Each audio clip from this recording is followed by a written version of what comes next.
Hi Cancer! Kumusta po kayong lahat? Okay, so yan Cancer, maraming salamat po sa walang sawang pagsubaybay sa ating pong mga reading. And kung ikaw ay bago pa lang sa ating channel, mag-subscribe na po kayo. Then i-click po na rin yung ating notification bell para lagi kang updated sa ating mga bagong upload. Okay? So Cancer, sa mga interested naman sa ating private reading ay nasa description box below lang po yung link. Message nyo lang po ako. Tignan natin Cancer, ano ba yung mga possible na ganap sa inyo sa mga susunod na mga araw, ngayong week na to, no? Ano ba yung mga possible na paparating sa inyo this week? Cancer, Sun, Moon, Rising, and Venus sign. Meron tayong hard work is paying off. Ayan, sobrang busy ng mga Cancer. Nakikita ko rin yung iba sa inyo, guys, parang napipilitan ka lang pero dito sa trabaho kasi, nung una, passionate ka rito. Pero habang tumatagal kasi, parang kailangan mo ng time, kailangan mo ng space. Okay, parang kailangan mo ng ng pahinga muna kasi makaka-feel ka ng frustration do sa trabaho mo. Though gusto mo naman tong ginagawa mo pero mafe-feel mo talaga na parang na ka, na tawag dito, baka na-overwhelm ka na masyado do sa ginagawa mo. Okay, nawawala yung pagiging passionate mo doon. Okay, sabi nga nila guys, sa totoo lang, kailangan mong i-enhance yung talent mo kasi yan yung magiging kaagapay mo sa totoong buhay. Okay? Isa na lang dito syempre guys, yung may pinag-aralan ka para kahit papano ay meron kang paring option. Okay? Pero again, yung sasabihin ko sa inyo guys is kailangan mo pa rin i-enhance yung talent mo para kahit papano may ibang option ka bukod dito. Baka kahit papano guys, may iba kang ginagawa, hindi lang doon sa iisang bagay. Kaya pansin nyo guys, yung mga nagbi-business, hindi lang isa yung business nila, nilalawakan talaga nila eh. Kasi, para kahit papano guys, hindi sila nananawa, di ba? Tingnan pa natin. Yan, angel number 222, Cancer, baka may message sa inyong mga spirit guide.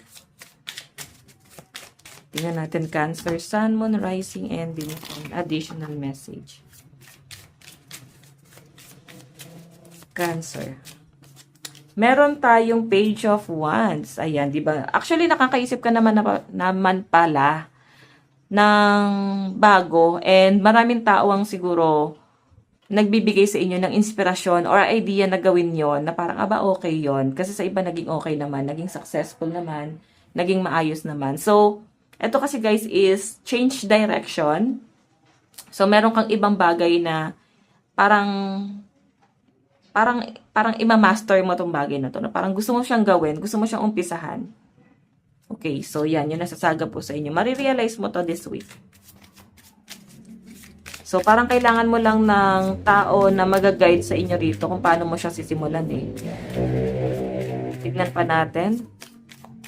Cancer, Sun, Moon, Rising, and Venus sign. Meron tayong the world. Ayan, moving forward yung energy mo, Cancer, this week, no? Nakikita ko mukhang papunta ka na sa bagong cycle ng buhay mo. New beginning na rin to kasi ikaw ay tuloy-tuloy, no? Hindi ka magpapa-apektos or magpapa-distract. Nakikita ko tuloy-tuloy yung pag-move forward mo dito. At nakikita ko sa mga Cancer na sisimulan mo na siya. Or pwede na simulan mo na nga to eh. Pero magtutuloy-tuloy na to. Makikita mo na parang may progress dito sa bagay na to. Tingnan pa natin Cancer, Sun, Moon, Rising, and Venus sign. Additional message. Meron tayong Ace of Cups. Ayan, pagdating to guys sa relationship, nakikita ko na mas lalalim yung relationship niyo ng partner mo. And kaya katuloy-tuloy dito sa sa mga bagay na gusto mong i-pursue kasi nandun yung pagsuporta sa inyo ng person mo. Ayan o. Sobra kang susuportahan ng partner mo kasi sobra siyang naniniwala dun sa kakayahan mo na kaya mo to. Okay? May pagka-masculine yung energy. So, pwede guys na ka lang talaga. Malakas lang talaga yung energy mo. Kasi hindi na, di ba? Pansin nyo guys, pag sinabi kasing masculine, independent, kaya nila yung sarili nila. Di ba? Pero minsan kasi, applicable din to sa mga babae. Yung pagiging gano'n, na parang hindi na nila kailangan ng lalaki sa buhay nila kasi kaya nila yung sarili nila. Minsan kasi guys, di ko naman guys nila lahat May mga lalaki kasi na kailangan pa rin nila yung partner nila na para mabuo sila. May mga ganon, guys. So, depende pa rin talaga to sa tao.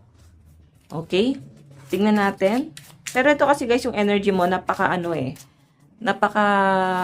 independent. Kailangan mo lang ng someone na parang magtitiwala, maniniwala sa inyo na kaya nyo to. May nakasupport naman sa inyo talaga, guys. Tingnan pa natin.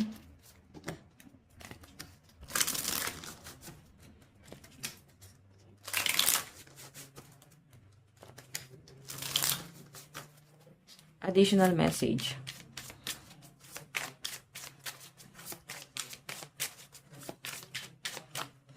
Meron tayong 7 of Pentacles. Wow!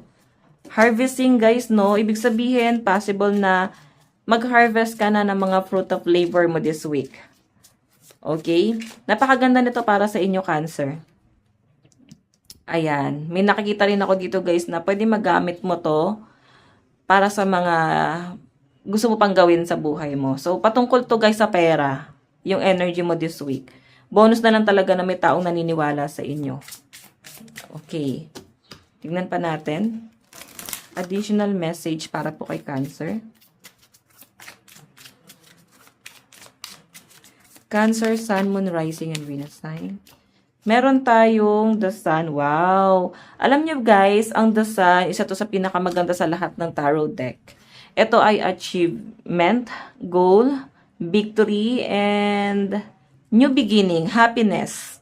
Okay? Yan yung pwedeng maramdaman mo this week. Kasi wala akong nakikitang mabigat na problema na pwedeng paparating sa inyo this week. Sobrang ano ka lang, tuloy-tuloy ka lang doon sa gusto mong gawin. Okay? Na hindi naman yung parang may sasagasaan ka bang ibang tao. Kasi confident ka doon sa gagawin mo.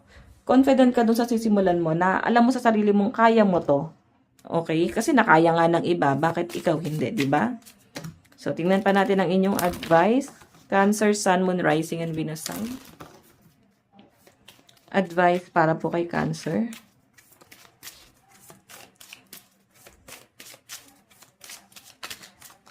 Meron tayong I am fulfilled by love.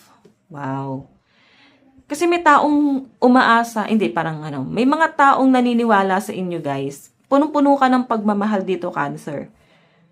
Kaya, yayakapin mo talaga yung gift mo eh. Yayakapin mo talaga yung calling mo eh. Kasi may mga taong naniniwala sa inyo at sobrang pinagmamalaki ka nila. Okay? Na may binabago ka sa buhay mo. And siguro may na-achieve ka na rin talaga sa buhay mo since dito in the Sun, no? Kaya hindi na sila magdududa na kaya mo tong bagay na to kasi nakita nila na nagawa mo. Pero tao ka lang syempre, 'di ba? Hindi ka pa rin sure kung hanggang saan. Pero sa pinapakita kasi sa akin dito, as long as may taong naniniwala sa inyo, hindi ka para panghinaan ng loob. Yan yung nakikita ko sa inyo, Cancer, okay? So, Cancer, ito lang po ang inyong reading. Maraming salamat. God bless and love you all. Bye-bye.